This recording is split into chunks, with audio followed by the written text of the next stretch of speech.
Hello everyone, कैसे हैं आप लोग। उम्मीद है अच्छे ही होंगे। मेरा नाम खुशी है। मैं KBS PRT की तैयारी कर रही हूँ और साथ में सुपर टेट की तैयारी कर रही हूँ। तो मैंने दिसंबर 2021 में अपना सीटेट क्वालिफाई करा था विदाउट कोचिंग। एंड अगर आप लोग भी मेरे साथ तैयारी करना चाहते हैं तो आप मेरे चैनल के साथ जुड़ सकते हैं। मैं एक हाउसवाइफ हूँ। मेरे पास 2 बच्चे हैं और 2 बच्चों के साथ घर की काफ़ी सारी जिम्मेदारियाँ भी हैं। उनके साथ मैं अपने स्टडी की तैयारी कर रही हूँ और इस टाइम मॉर्निंग का टाइम हो रखा है। मैंने अपना स्टडी टाइम को 3 स्लॉट में डिवाइड कर रखा है। अब ये मेरा मॉर्निंग स्लॉट है। अपना टाइम टेबल मैं लिख रही हूँ कि आज मुझे क्या क्या पढ़ना है। सबसे पहले मैं पढ़ूँगी EVS में मैं 3rd to 5th का मेरा कंप्लीट हो चुका है। आज मैं 6th क्लास का पढ़ूँगी। 6th क्लास के चैप्टर्स पढ़ूँगी, साइकोलॉजी पढ़ूंगी, हिंदी पढ़ूंगी, करंट अफेयर पढ़ूंगी।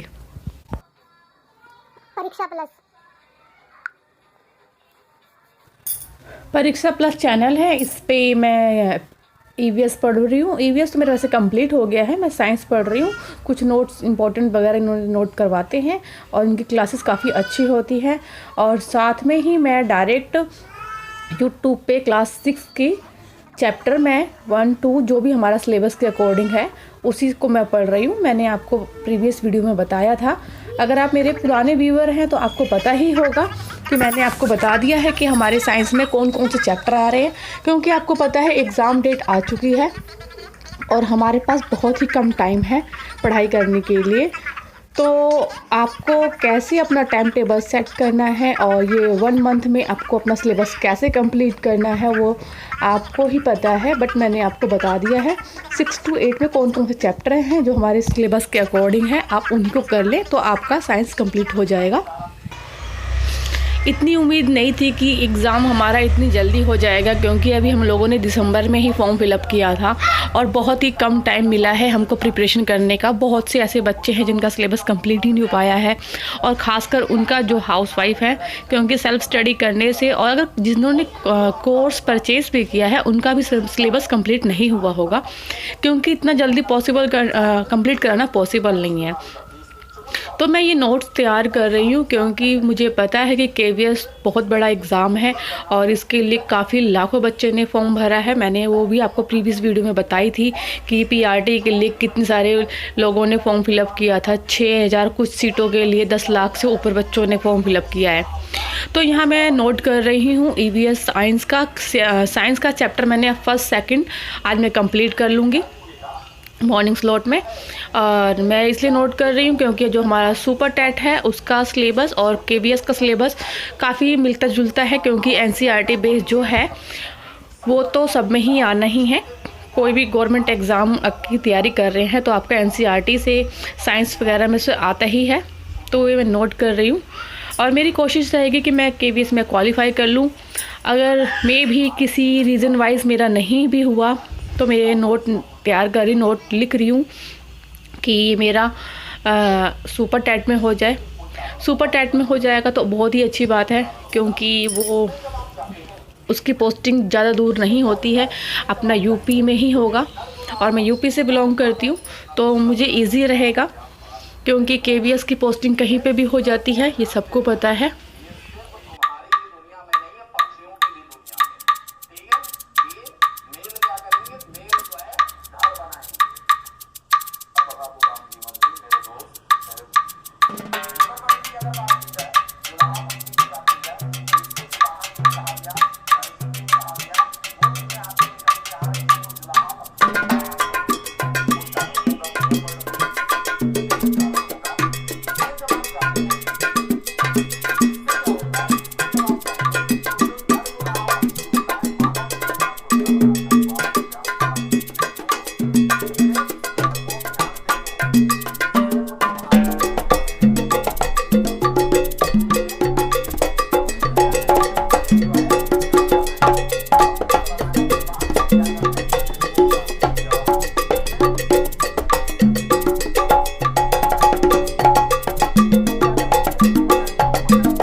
एग्ज़ाम 21 से 28 फरवरी के बीच में है, तो डरने की कोई बात नहीं है। अगर आप डर जाएंगे, घबरा जाएंगे और टेंशन लेंगे तो आप कभी क्लियर नहीं कर पाएंगे। अगर आपको एग्ज़ाम क्लियर करना है तो आप अपने पेशेंस के साथ अपनी एग्ज़ाम की तैयारी करते रहिए। आज नहीं तो कल आपका सिलेक्शन होना ही है, क्योंकि कहते हैं ना, मेहनत करने वालों की कभी हार नहीं होती है। आप कंटिन्यू अपनी मेहनत करते रहिए, सफलता आपको ज़रूर मिलेगी। अगर आप टेंशन ले लेंगे कि मेरा एग्ज़ाम इतनी जल्दी आ गया है और अगर आपके पास टाइम नहीं है, आप कैसे पढ़ेंगे, तो आप एग्ज़ाम क्लियर कर ही नहीं पाएंगे। जब मुझको ये न्यूज़ मिली ना कि एग्ज़ाम 21 से 28 के बीच में है, तो मैं भी काफ़ी होपलेस हो गई थी, काफ़ी टेंशन में हो गई थी कि यार अब तो एग्ज़ाम इतना पास में आ गया और मेरा सिलेबस कंप्लीट हो ही नहीं पाया है, तो मैं कैसे अपना क्लियर कर पाऊँगी। तो बट मैंने बाद में ये सोचा कि अगर इतना होपलेस में हो गई तो एग्ज़ाम वैसे भी क्लियर नहीं होगा। टेंशन लेके काम कभी नहीं होता, इसलिए मैं फ्री माइंड होकर पढ़ाई कर रही हूँ और कोशिश मेरी यही रहेगी कि मेरा एक सिलेक्शन हो जाए। और अभी मैं नोट्स बना रही हूँ, मैं आपको बता देती हूँ NCERT के नोट्स कैसे बना रही हूँ मैं, जो मेरे बाद में भी काम आएंगे। अभी तो काम आएंगे क्योंकि जो खुद से नोट्स बनाया जाता है वो ज़्यादा अच्छा होता है, क्योंकि वो हमको याद भी रहता है। 3 मेन कंपोनेंट रहेंगे, which is proteins, carbohydrates and fats, और कुछ एडिशनल देख सकते हैं। इसके अंदर ये सारे के सारे कंपोनेंट्स होते हैं। This is a very important chapter, I am just telling you. इस चैप्टर डॉक्टर बन चुके हैं, seriously this is very important chapter. So next 3 तरीके के फूड कंपोनेंट्स होते हैं। एनर्जी गिविंग कंपोनेंट्स, वो कंपोनेंट्स ऑफ द फूड जो हमें एनर्जी देते हैं। Body building food components and protective food components. तो एनर्जी गिविंग फूड कंपोनेंट्स में क्या होता है, खाने का वो पार्ट जो हमें एनर्जी प्रोवाइड करता है। मतलब एनर्जी का मतलब क्या होता है, जो हमारे फ्यूल की तरह एक्ट करता है, वो क्या होता है, कार्बोहाइड्रेट्स एंड फैट्स। तो बनाने के काम आता है फूड, वो क्या होता है, protein. Third is protective food. तो प्रोटेक्टिव फूड्स क्या होते हैं, जो हमें बीमारियों से बचाते हैं। उसमें क्या, इसकी एनसीईआरटी का चैप्टर नंबर 3 है, ये साइंस की एनसीईआरटी है। अगर आप लोग मुझे कांटेक्ट करना चाहते हैं तो यू कैन कांटेक्ट साइंस। आज हम चैप्टर 3 के बारे में डिस्कस करेंगे, which is fiber to fabric, and you all are welcome to study IQ and I am Dr. Ranjita. तो आज के चैप्टर का नाम जैसे कि आप देख सकते हैं फाइबर टू फैब्रिक है। ये क्या आप इसके स्लाइड्स ले सकते हैं। तो इस चैप्टर में ये बहुत ही सिंपल सा चैप्टर है। इस चैप्टर में बताया गया क्लास 6 का फर्स्ट एंड सेकंड चैप्टर मैंने कंप्लीट कर लिया है और अभी मेरे को 1 आवर में मैंने दोनों चैप्टर कंप्लीट कर लिया है। और EVS मैंने 3rd to 5th मेरा वो भी कंप्लीट हो गया है और मैंने अपना स्पोर्ट वॉच भी पॉज कर दिया है। सर्दी काफ़ी ज़्यादा हो रही है तो मैं अब जा रही हूँ कॉफ़ी बनाने के लिए। सुबह की मैंने टी पी ली थी और ब्रेकफास्ट भी मैंने कर लिया था, और ठंड काफ़ी होने की वजह से तो मैं भी कॉफ़ी बनाने जा रही हूँ। और कॉफ़ी पीने के बाद उसके आफ्टर मैं 10 मिनट का ब्रेक ले रही हूँ और उसके बाद मैं अपना स्टार्ट करूँगी हिंदी का। हिंदी मेरी कंप्लीट हो गई है, बट मैं बीच बीच में रिवीजन करती रहती हूँ।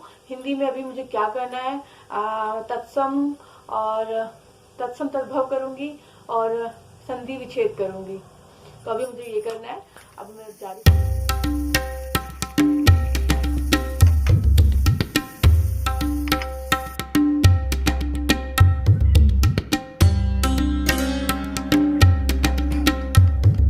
मैंने समास नोट तो कर रखा है, बट मुझे समझ नहीं आ रहा है मैं कैसे याद करूं। मैं भूल जाती हूँ कि अवयवी या तत्पुरुष, कर्मधारय, द्वंद्व समास, ये कौन कौन से समास मेरे को समझ ही नहीं आ रहा है कि किस तरीके से पहचान में। बार बार जब मॉक टेस्ट करती हूँ मैं उसमें भूल जाती हूँ। बट अभी मैं दोबारा से, ये नेक्स्ट एग्ज़ाम है, इस पर क्लिक कर रही हूँ। क्या पीरियड्स के कारण इचिंग और इन्फेक्शन, ये मैं नेक्स्ट एग्ज़ाम से दोबारा करके देख रही हूँ कि मुझे क्यों समझ में नहीं आ रहा है। अब मैं यहाँ पे समझूंगी और दोबारा एक बार कोशिश करूँगी कि मुझे आ जाए। अगर आपको आता है तो प्लीज़ मुझे हेल्प कर दीजिए किस तरीके से मैं करूँ समास, मेरे माइंड में सेट नहीं हो रहा है।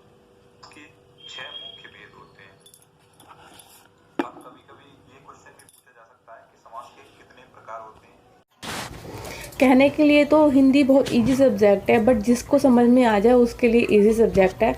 मुझे तो इंग्लिश ज़्यादा सही लगती है, क्योंकि इंग्लिश में कई वर्ड्स ऐसे होते हैं ना जो हमको समझ में आ जाते हैं, और हिंदी के वर्ड्स ऐसे जो होते हैं बिल्कुल समझ ही नहीं आता कि प्योर हिंदी जो लिख दी जाती है वो बिल्कुल आउट ऑफ माइंड निकल जाता है, आउट ऑफ माइंड होता है कि क्या इसका मीनिंग है, तो उसको हमें इंग्लिश में देखना ही पड़ता है।